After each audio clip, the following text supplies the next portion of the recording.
Welcome to the Drivable podcast, where we discuss all things about driving and safer community transport for people with disabilities and medical conditions.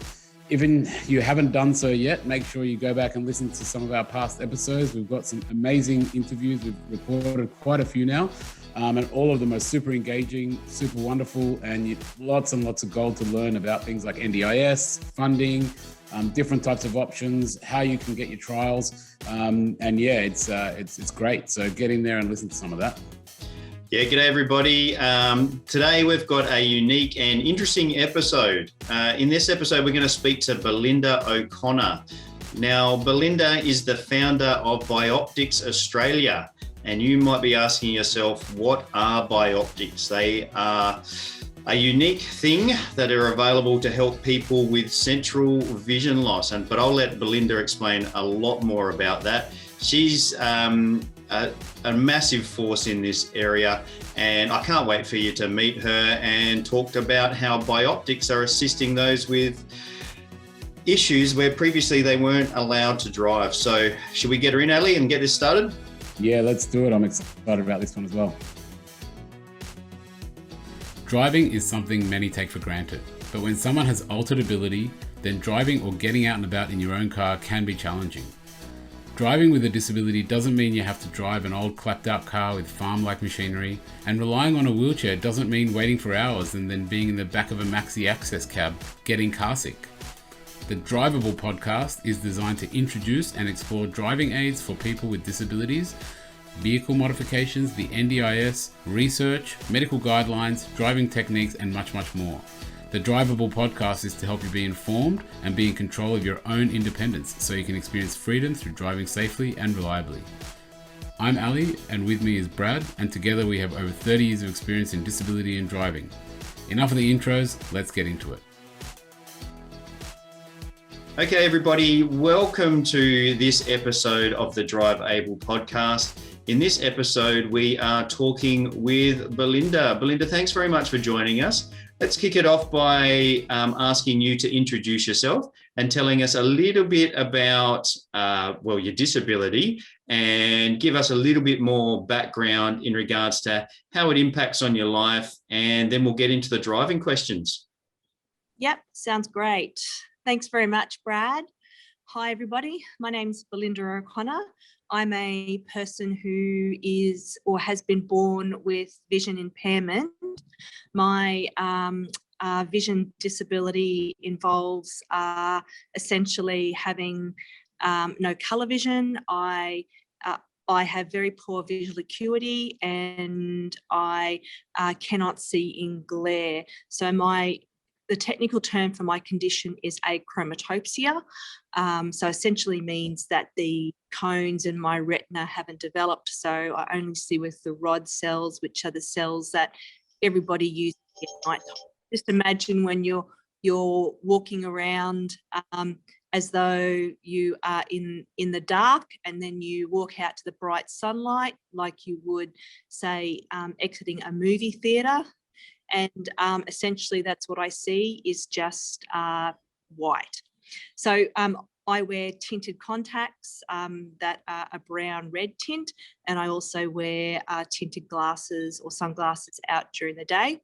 And to drive, I am wearing currently a bioptic device, which is a pair of glasses with a telescope that sits on top. So I'll just jump in there. For people that are listening to this on a podcast channel, make sure you go and have a look at us on YouTube. We download all of our podcasts onto YouTube because sometimes the medium doesn't go well for trying to see bits and pieces. And on this occasion, if you want to see Belinda's bioptic lens and what it actually looks like, I think she's also got some other items that she's going to show us during this, and we'll try to describe them as best as we possibly can for people listening in. But if you want to go and have a look at them, go to the YouTube channel, search for Drive Able Podcast, and that will take you to our shows on there, and you'll be able to have a look at them on there and have a look at the device that Belinda actually has on her glasses. But do you want to explain what this bioptic lens is on the top of your of your glasses there, Belinda? Yeah, sure, Brad. Okay, so for those who can't actually see the picture at the moment and who are just listening, just imagine a pair of spectacles. Now that the current bioptic I'm wearing at the moment is like a little rectangular box that has a telescope lens that comes out of one eye. In that rectangular box, there are a whole lot of mirrors. It's what's called a prism, systems of mirrors, that lets light in through one kind of square rectangular hole in the box, and then the light goes bouncing off the mirrors into the little round exit from my eye, and that allows me to be able to see in the distance. It's generally a 12-degree field of view, so in this what's called a Caleprin telescope.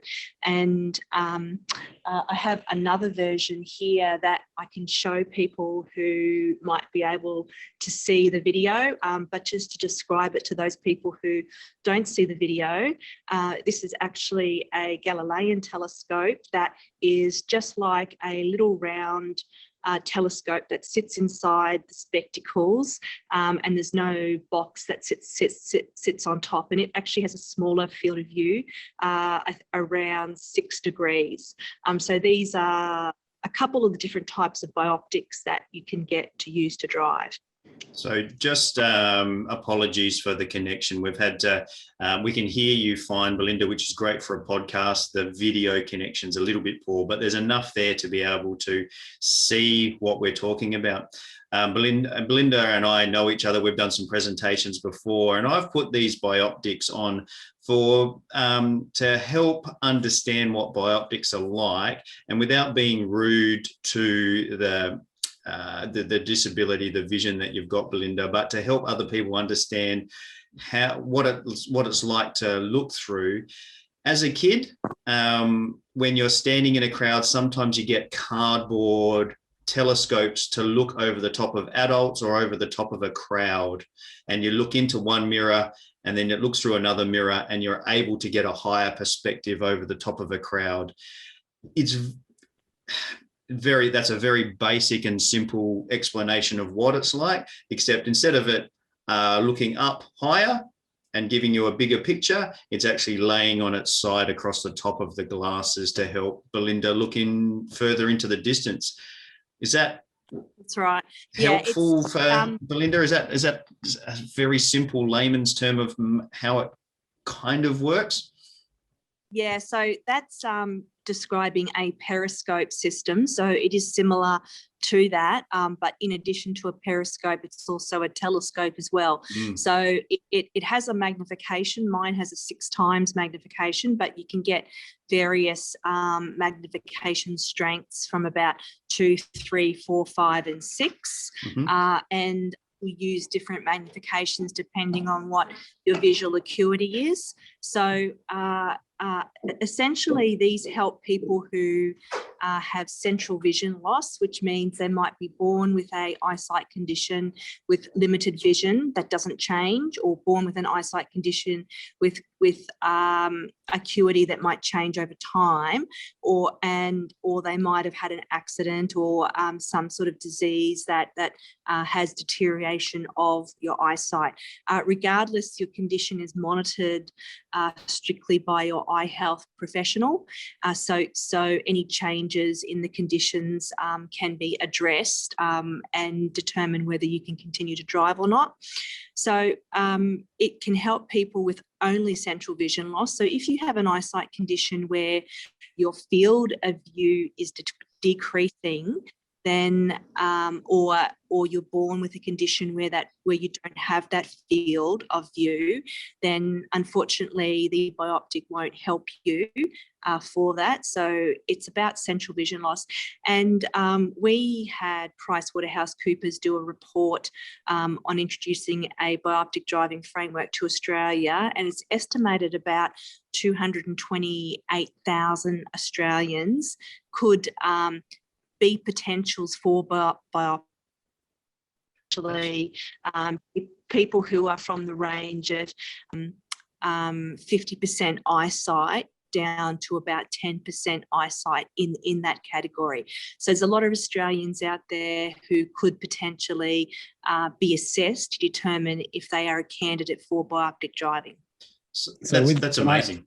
That's huge. Can I just numbers. Ask this, on a technical side, when you're talking about the field of view being 12 degrees, does that mean, and I guess sort of going back to Brad's analogy of the periscope/telescope situation, does that mean when you're driving, you have to scan a lot more and like move your neck and head a lot more because you have to see a lot more? No.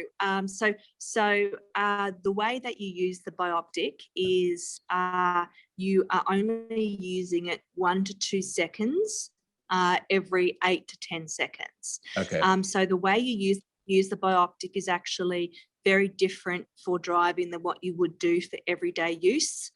So driving is a very specific skill for bioptic use that you get taught by the occupational therapist and the eye health professional. So you never scan when you're looking through your bioptic, and essentially this is why you have to have a complete field of view. And just to put this into perspective as well, if you're looking at the anatomy of the eye, and we're looking at people who have, normal eyesight in general, that little bit round of the eye that you use to focus on objects is only about 5-6 degrees anyway. Okay. So the bioptics have been designed to maximize that, to give the person that 5-6 degree view at least with the Galilean telescope, more with the Kepler telescope, to be able to dip their chin, look through the bioptic for 1 to 2 seconds, and then lift their chin up to see the complete view. But at the same time, while you're looking through your bioptic, you can actually still see your full field anyway. That's why it's called a bioptic, because there are 2 views being seen simultaneously. Is there any does that help? Guess yeah, that's perfect. So does that then mean, I guess what I'm thinking is from a retraining point of view, it almost seems like it might be almost like a paravan conversion, like, because you have to kind of retrain everything from scratch, don't you? And how long does that kind of take? And do you have to do a lot of lessons? And yeah, Belinda, you were born with the condition, yes, weren't you? Most clients that would go for a bioptic, can correct me if I'm wrong, are traditionally born with a central vision loss. You can acquire it, but would more people be born with such a condition? Yeah, so in Australia, with the population we have at the moment who are applying with bioptics, most of us are actually born with the condition. So we are learning to use the bioptic concurrently in addition to learning to drive for the first time. So for us, it's not actually about a change process, it's about putting in a process. Okay. Internationally, and typically in the United States, and what you see is that the largest population who will be using the bioptic will be those people who are getting older, who are losing their eyesight due to various reasons, but have decades and decades of driving experience.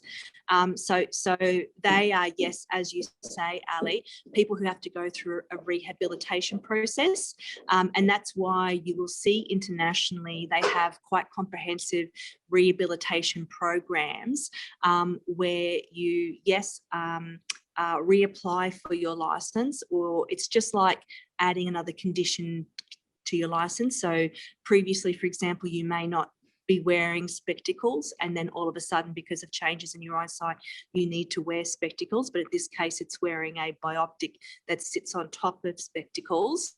So you go through that application process with the driving licensing authority, and they then send you through a program with a rehabilitation occupational therapist, who then teaches you how to use the bioptic in the driving context.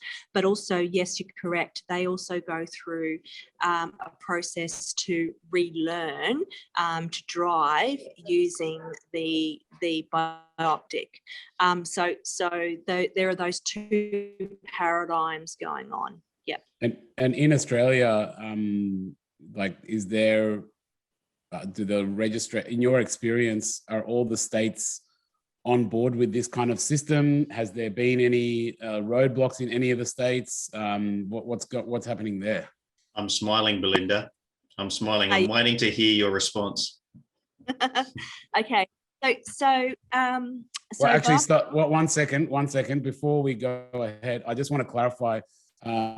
Even people around Australia or anyone internationally, in Australia, we have 7 states, I think, and 2 territories or something like that. Anyway, every different state and territory has their own set of rules for driving and licensing.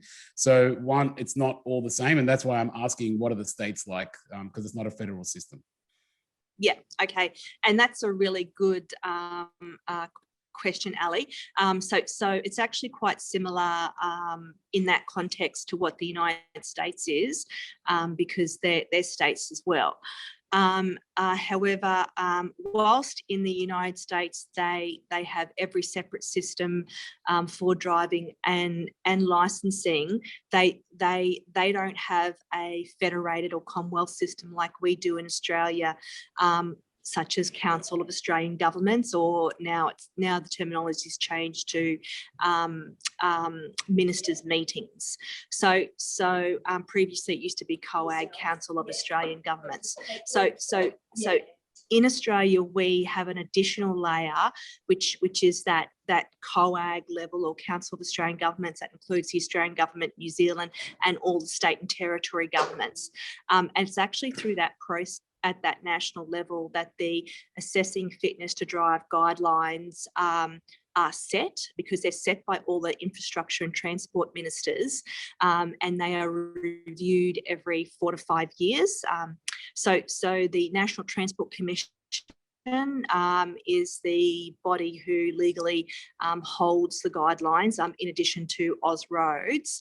The guidelines are an enforceable legal document, just like legislation, and every state and territory, they have reference to those guidelines in their acts. So in their act, for example, when it comes to licensing, their act will say something like, if you have a medical condition, you can apply for a license under these guidelines as they are updated from time to time.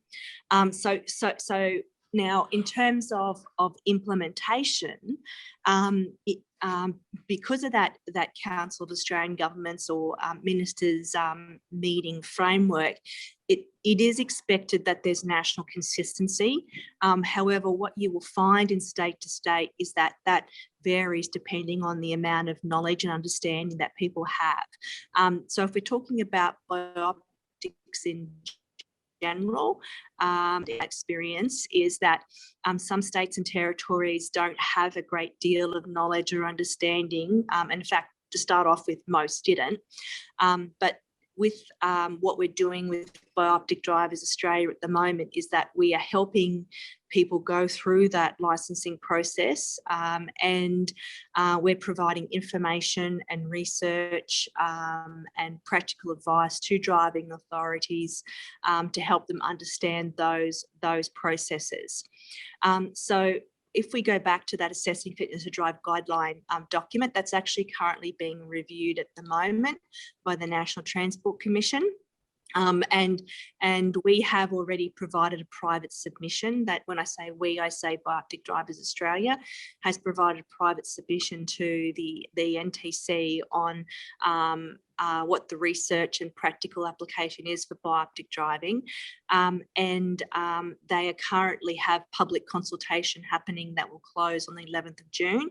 So we're preparing our paper for that, just to give some advice. So just to let you know, there's actually 2 polarising views with bioptic driving in Australia at the moment, and this is not new. every country, every state in the United States has had exactly the same roadblocks. Generally, the roadblocks come from the ophthalmology community, and we know in general the medical communities can be quite conservative and historically might take a while to be able to come on board and understand. So with that particular community at the moment, we understand that there's a lack of knowledge and understanding about the use of assisted technology for driving, and that's something that we're consulting with them at the moment. So their polarized view is that they don't want to see bioptic driving happening, and then we have the other view, which is wanting to have a bioptic driving program. So not only do we have bioptic driving, which has been practice in Australia since the 1980s, and in the Assessing Fitness to Drive guidelines, therefore legalised in 2012. But we want to go one step or more steps further than that. And when I say we, it's those who want to see bioptic driving expanded, including optometrists and other people in the field, driving instructors, etc. So a standard in the Assessing Fit to Drive guidelines that talks to how an assessment can be done to determine if someone is a candidate for bioptic driving.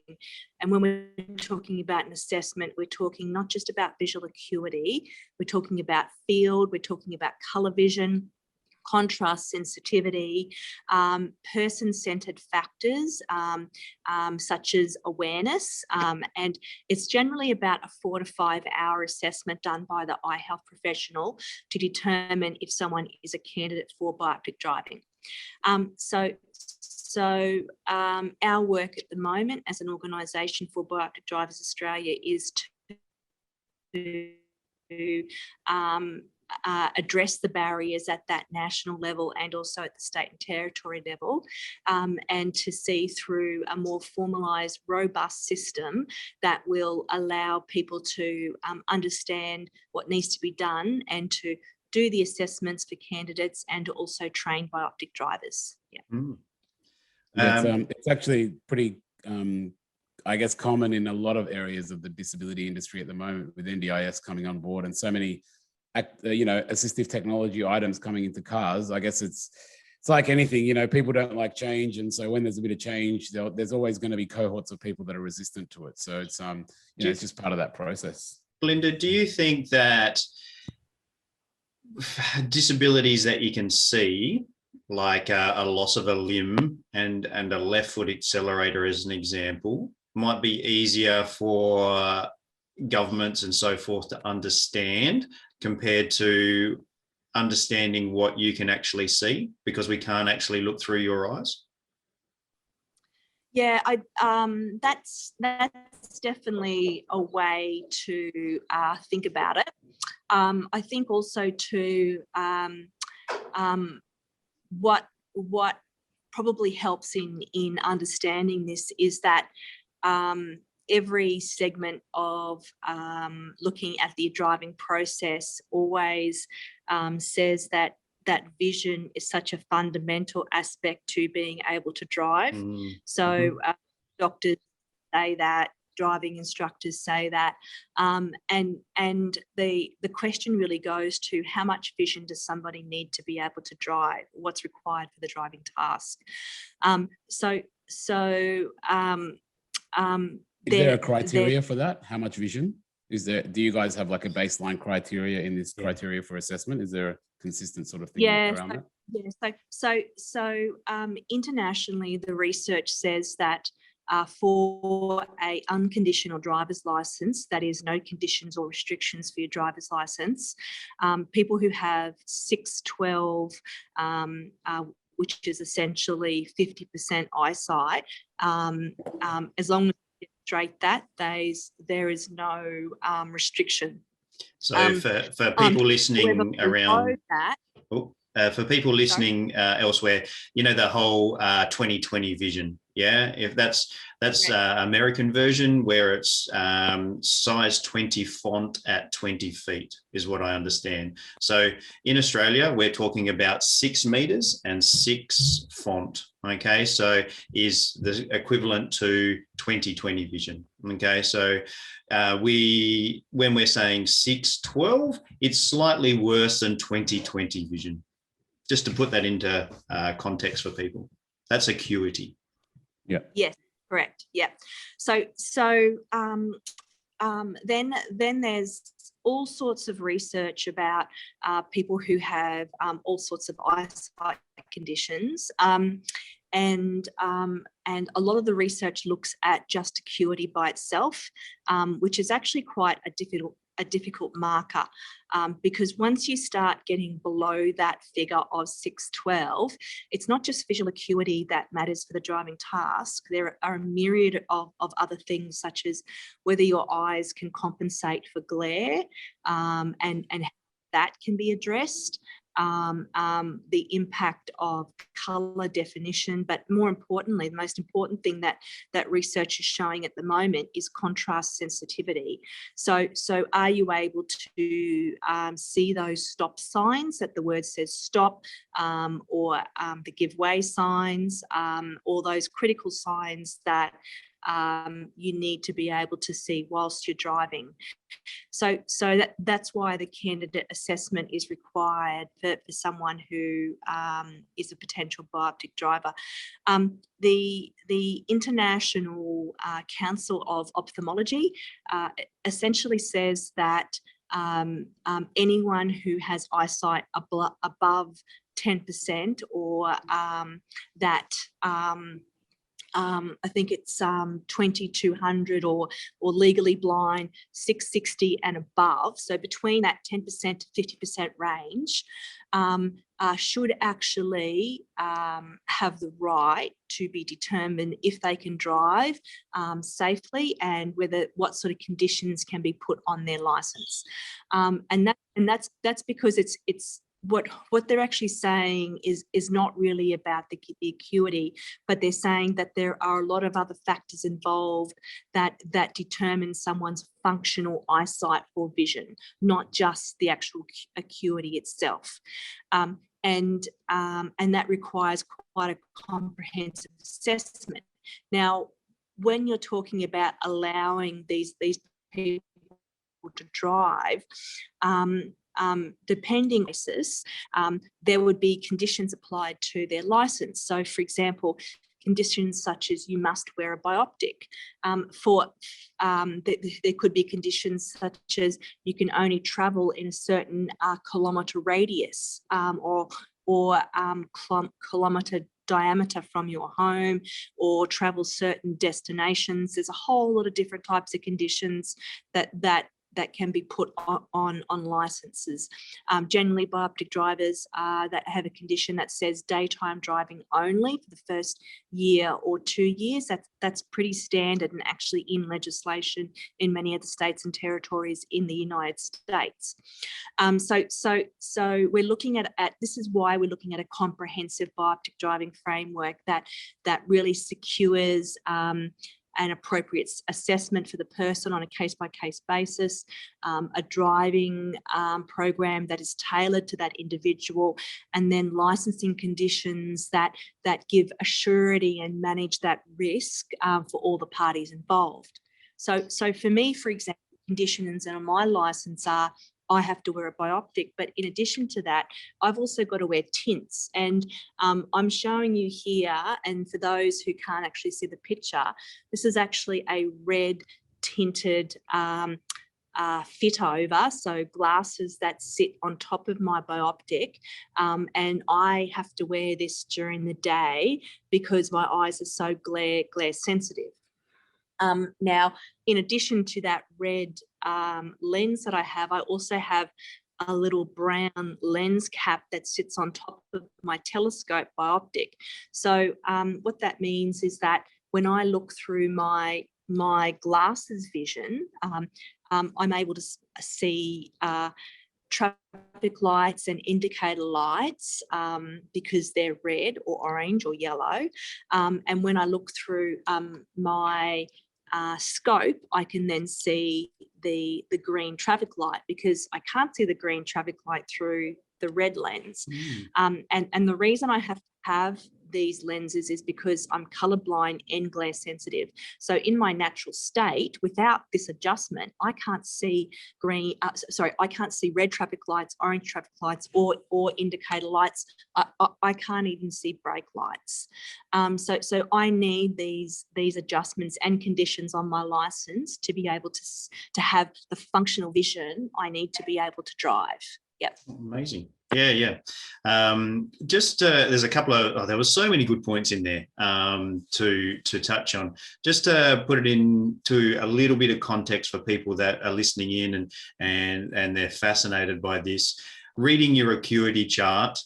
So I've to put it into context as well, I've been involved in teaching somebody how to adjust to using Bioptics for the first time, and that's how I met Belinda, with Belinda training me on what I need to do as an occupational therapist to help this client to be able to drive. So thank you very much, Belinda. It was great. I've learned a hell of a lot about Bioptics over the time and how they're used. Reading the acuity chart, my client was struggling to read the acuity chart. So that 612 is just on his borderline of what he's able to read. He wouldn't have been able to drive in South Australia without being able to read 612, just to let you know. That's the way that the South Australian government interprets it. The baseline of vision still needs to be 612. However, when he looks through his bioptic, for the long distance, everything's in focus for him. So he's able to make you were saying a second looking through it. He literally dips his head like he's a bobblehead doll, without being rude to him at all, but dips his head down. And that's all it takes for him to be able to clarify whether something's what he thought it was. Okay. So is that pedestrian standing still or about to move? Or is that a green light or is it a tree? And just that tiny dip of his head is enough to be able, for him to be able to clarify that that's what he saw, or make an adjustment because it's not quite what he saw. Yep. And it's not taking his eyes off the road. It's literally having a blink. It's as much as almost having a blink, an extended blink, to be able to clarify what he's looking at. Yeah, and I'd also like to add here too. We do understand that eyesight is a fundamental aspect of driving, and this is getting back to Ali's point about what that percentage or acuity might be, and the answer to the question is that we don't know. Research hasn't been able to determine what that is. It can't be just a single figure below 612. So we're talking for unconditional license. Unconditional. We're talking conditional licenses here, where people have that eyesight below 612. You know, how much is enough eyesight to be able to drive? This is why there is such disparity with that lower level, is because it's not hard and fast, and it changes based on the individual circumstances of the person. Hence why there needs to be a case by case assessment.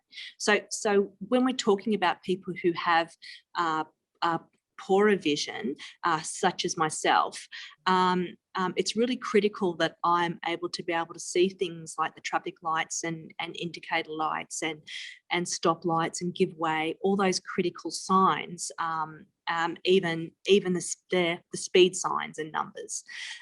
But I don't need to be able to read the directional information in terms of what the road signs say for this is the street name. And in fact, when bioptic drivers are taught and low vision drivers are taught how to drive, they're specifically taught never to use their bioptic to to read those sorts of signs. And in fact, bioptic drivers are taught to drive only in areas that are familiar to them, so to keep that familiarity. And what changes around them are things like people crossing the road, or the car dynamics, or roadworks, etc. And when they're driving in those familiar areas, when we first start driving as well, we also use the GPS a lot. Now, as we start to become more familiar with the driving task and are able to venture outside of those familiar areas, and say maybe go to the Sunday markets or other areas to visit, then what we do occasionally is also have somebody beside us in the car, just making sure that they're helping us along the way. We will use a GPS. We'll also do a comprehensive review of the route via Google Maps and Google Satellites prior to the trip. So just like you're looking at your Refidex or looking at it online, we'll do it in a comprehensive way, so that we can every 40 minutes. So for example, myself traveling to Sydney, I travel to Sydney from Canberra every a few months or so. Now I'm able to make that 2.5-hour trip on the freeway, no problem. But when I get to Sydney, I hate traveling in Sydney by myself. It's an area I'm not familiar with. So I have my father-in-law who lives in Sydney in the car. I also have the GPS that I listen to, because my vision is not very good. I can't see the GPS, but I listen to it. And so he supports me through that driving activity, so that I can drive all the way through Sydney City from the south to the north and attend those appointments. So there's lots of different support mechanisms that can be put in place for bioptic drivers. And yes, vision is critical, but there's reasonable adjustments that are made, and technology supports us in those activities. Not just the actual physical technology, but also the way we use technology, such as Google Maps, for example. Yeah, well, as an Adelaidean going to Sydney, I need to borrow your father-in-law as well to help me navigate through Sydney. I rely on GPS. I rely on Google Maps telling me to take the second exit and things like that. I don't have the confidence to drive in Sydney the same as what you're explaining now. So it's not just, you know, the vision aspects of it all. There's a lot to deal with when you're not familiar with an environment. And I can imagine that if you can't, if bioptics are something that you're using, then that's helpful for you, but it's also helpful for everybody. I'll just cut in quickly, and I don't know if you guys can hear it or not, but there's a lot of gardening going on outside, and I'm staying at an Airbnb. I'm interstate, and I wasn't expecting this. And the guy has not moved from the same location for the last 10 minutes. So I'm sorry about that. There's been a few technical difficulties with this podcast recording. The best thing that we can possibly do is direct people who want to know more to Bioptics Australia. How could they do that, Belinda? Where could they find more information if they think that they might be a candidate for a bioptic with central vision loss? Where can they find more information, or how could they get involved? Yeah, so, well, to start off with, if they can't remember Bioptic Drivers Australia, just do a Google search for Bioptics, and then maybe Australia, and our website should come up. Our website is biopticdriversaus.com. So we'll put a link to that. We'll put links, yeah. Okay, that'd be great. We also have a Facebook group as well, so you can come and join our Facebook group. There's one for people in general, another one for practitioners such as driving instructors and OTs, and people who do assessments, and we have a closed Facebook group for bioptic drivers themselves. And this is probably a really good time for me to mention too that we are organising a demonstration event for bioptic driving. This is exciting. This is really exciting. Yeah, absolutely. So the demonstration event will be held at Wakefield Park in New South Wales near Goulburn. It's being organised by a couple of driving instruction companies in ACT, so Ascent Training and Fifth Gear Motoring, and we will be demonstrating how bioptics work, and when we get further information we'll post that on our website and also our Facebook page. So it's only very early days at the moment, but look out for that. It'll likely happen in either July or August. We've had a question from somebody about that already. So is that on a closed circuit, and do you need a driver's license at that point for that one? No, yeah, it's a private facility. So Wakefield Park is not a public road; it's a private facility. So to attend, the person will not need a driver's license. However, we're still working out the details for the event at the moment. And at this stage is probably going to be invite only in terms of who can come along, but we're still working out what those details will be. Yeah. Fantastic. So if you want to know more, make sure you get in touch with Bioptics Drivers Australia and link into their website, and maybe follow you on Facebook. And like I said, we'll put all of those links in our show notes, and for people tuning into this, you can find that on our Facebook page. So Drive Able Podcast, you can search that anywhere, and we'll put all of those links as well, Belinda, on there where they can find you. All right.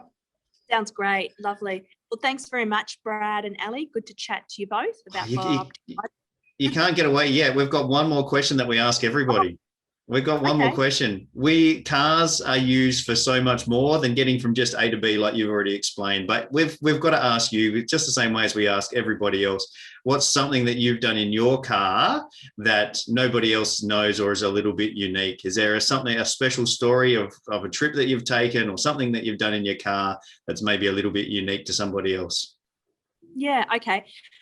So I'm actually going to change the paradigm here and flip this around a bit, and the reason I'm going to do this is to give you the point of view that what bioptic drivers in Australia experience, and that is that for us, driving in itself is such a privilege and a novelty, that this whole concept of doing something unique in a car is almost far beyond what we would consider. So that kind of comes from a place of privilege in terms of being able to drive, and it's just accepted. So for me, every time I get in the car, it's a wow, I'm driving. And in fact, when I first started driving, I'd sit there and say to my partner, look, you're sitting on the other side now.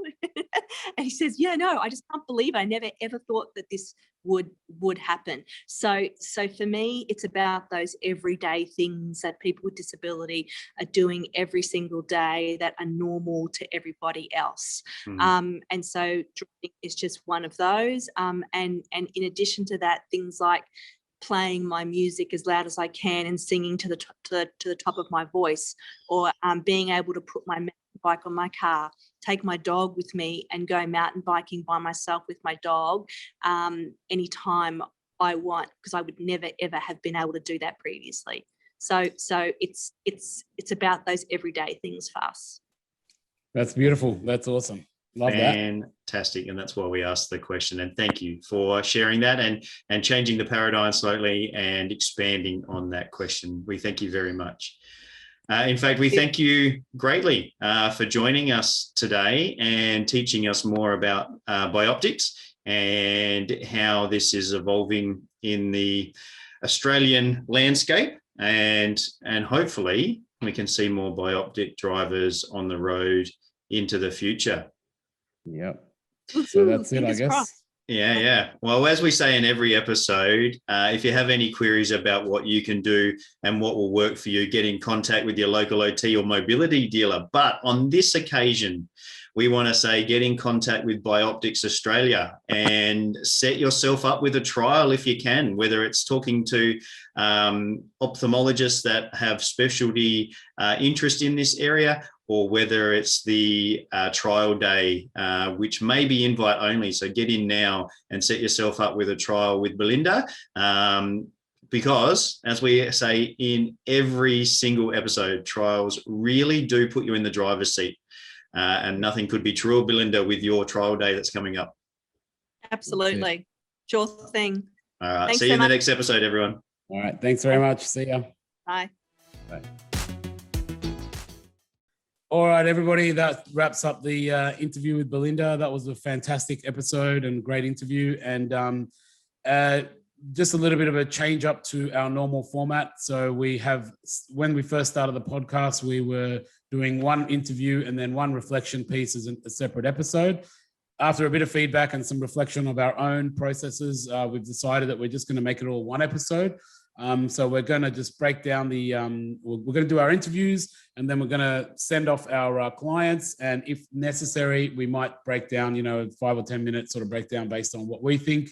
And if you always want, like any other episode, we always say, if you want any more information or you want to clarify anything, just reach out to us and contact us, and we can take discussions online or offline or online. So yeah, how did that episode go for you, Brad?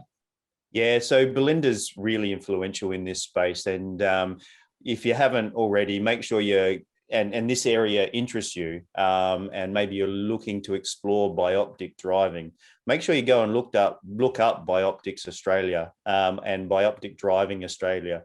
Just Google those 3 words and it'll take you to their website.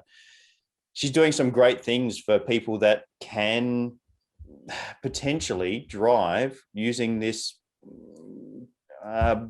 in technology, basically periscope type of technology, which has got a differing focal point, and she breaks that all down. And it's fascinating to actually look through one of those lenses for the first time, which is what I've done. And it really does highlight a focal point, and that's what they're used for. And it's really fascinating to try to get your head around how this works. Yeah. I mean, it's definitely one where it's pretty mind-boggling to kind of get your head around it. So first of all, kudos to Belinda. As you said, she does a lot of work in this area, and you can tell by the interview she's extremely passionate about the topic. So it's really good to have a person like that, pushing their cohort and their forward. So yeah, but as we said, it's a challenging. What I was thinking of during the episode was, so since we go to school from kindy, what we're taught is we interact with the world with our 5 senses, right? And so that's kind of how we're, I guess, conditioned to believe that that's how we do everything, is using those 5 senses. And I guess if one of those senses, which is sight, is gone or almost gone, I think for most of us humans that have been taught that this is how we interact with the world, it's going to be extremely confronting to think about, wait a minute, this major input that we get into our interaction with the planet is gone. And that's what we use as our major input. And how can the other person kind of do it? And I guess it's very hard for us to imagine what the other person would be going through because we haven't experienced it. And because we're taught from such a young age that these senses are so important, I guess we're going to put a huge value. And for me, I'm not going to lie, it was pretty confronting thinking about a lot of those things, thinking about, would I feel comfortable with a driver that's got such low vision on the road and they have to keep looking through the telescope every 5 seconds or whatever it was. I was uncomfortable, but I think that I'm uncomfortable because of those aspects. It's a challenging the unknown. I think it's really hard to imagine what it's like because your eyes, my eyes, we can see the environment. And it's even just like me, I wear glasses. And when is that point when is it important to do something about it for driving? And it's really intriguing, and it comes across for all disabilities. Where is that line in the sand of when it's not appropriate anymore? And they try to put a line in the sand at a government level to say this side is no good and this side is okay, but people are challenging that, and it's a tricky scenario. And with technology such as the bioptic lens, but also training mechanisms, rehab sessions, all of those type of things, we're always pushing that boundary. And it's a as a driving instructor, we're always pushing that boundary of teaching methods and processes to get the best out of it, and push that boundary out a little bit more as well, including vision issues. But also this technology is pushing that boundary as well, that line in the sand. Yeah, look, it's what I've noticed, particularly from my certification part of my job, where I certify those vehicles, the disability vehicles and disability aids. I guess first thing that's happened is NDIS has come in. And as we have clearly seen, even through our own interviews, NDIS has opened up a lot of opportunities for people, and they can access a lot more products and a lot more aids. Now, all of a sudden, all of these aids are going into these vehicles, but these things weren't around in the volume that they were before. So the government kind of could have ignored it or turned a blind eye because the volumes were so low, and the accidents and all of that it was basically inconsequential. So it's no problem. And they kind of could sweep it under the rug. And now with NDIS and all the volume going around, and in numbers of, like, just before we were talking, just before this episode, we were just talking about hand controls and how aggressive the competition is around hand controls in the market. And that's because that's a big market and there's heaps of people using hand controls. And so now what the government, the authorities, like, I know for me, from an engineering point of view, I'm being grilled left, right, and center now by the authorities, by the RMS, by Vic Roads, all of them. And by rights, I've had colleagues go, oh, this is not fair. We're being, ostracized. I did this the same way I did for the last 20 years, etc. And as I've said to them, but the thing is that the landscape is different. There's a lot more now out there. So if we've got, let's say, 100,000 people with hand controls as compared to 1,000, or like 1,000 people with bioptic controls compared to none, how is that going to change how we drive on the road and how we interact? And should they be allowed and should they not? And it's a very, very delicate discussion around freedom, around independence, around what's safe, and where is that line in the sand. It's very hard. And then it's also the driver as well, and their personal choices once they've been taught or got their license as well. There's a really interesting case at the time of this recording where unfortunately there's been an accident and a pedestrian's been hit, and the driver had a vision issue. Okay, and the client has got their license back after the vision issue, but it's gone through court, and the driver's been found guilty of negligence or dangerous driving. And it's that we can do training, we can do rehab, we can do technology, but then it's still up to the client to have that responsibility of using those things and using those skills and using those bits and pieces to be able to stay safe on the road. We all make choices when we get in the car, whether we have a drink, whether I leave my glasses on top of my head, whatever it might be.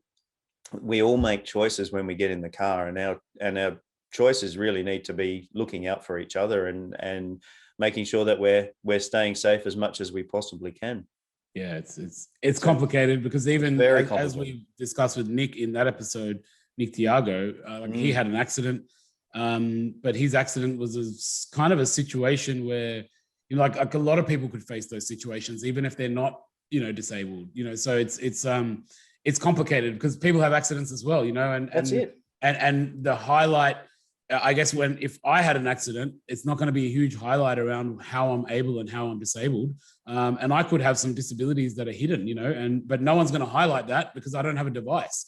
But as soon as I bring a device in, that's going to be the highlight of the focus. And it's Yeah, it's hard. Like it's becomes challenging. really political, doesn't it? It becomes very, very difficult to know.